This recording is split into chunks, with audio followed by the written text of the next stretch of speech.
Hi, folks. This is Don Meisner with the North Country Fishing Report. You know, I want to talk about women fishing. You know, I go back to the kids' fishing schools that I did with Cornell Extension a few years ago, and we went to a number of our public school systems, and they cooperated with us, and they set up their schools in the summertime where we could spend a week with the kids teaching them about fishing. And the kids that we had in these classes were from the age of probably fourth grade to sixth and seventh grade. They were right at that stage where they were really, really fascinating to be around, to sort of teach. And yet they hadn't quite reached that age where they felt they should be teaching me, which might be a good idea. I don't know. But anyway, what I learned in doing those classes is that the girls a lot of time in the classes had the potential. They seemed to have the potential to be even better fishermen. They picked it up quicker. They seemed fascinated by elements of fishing that maybe the boys weren't. Doesn't make them brighter or better. It makes them girls. And the girls reacted in this way.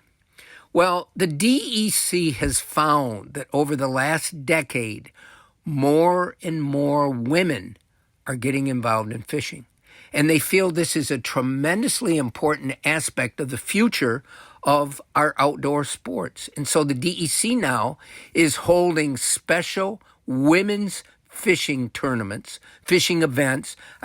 Tournaments is probably not the right word because their whole goal is to get women more into fishing and to teach them the basics so that they can be involved in fishing as we go forward.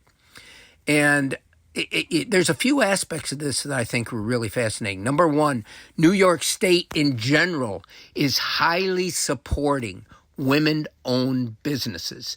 They give more incentive to grants and monies that they offer to communities around the state if, in fact, the projects that are developed are made part of by a woman-owned organization. And it's the same thing with these fishing events. In these events, they have these women-owned organizations, and boy, I'm having a hard time with those words, but these women-owned organizations come in and are part of setting this up, of marketing and sort of telegraphing and so forth with the other women in these events. It's really a good networking event, and that's what I was really trying to get to. But the moral, the crux of this story is that we have a great outdoor resource, not just in our area in the North Country, but in all of New York State.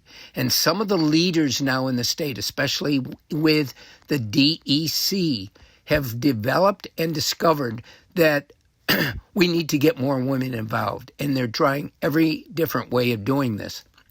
I think it really enables the sport to become more of a family type of endeavor than ever before. And I just hearken back to watching those girls that were involved in the different events that I've put together.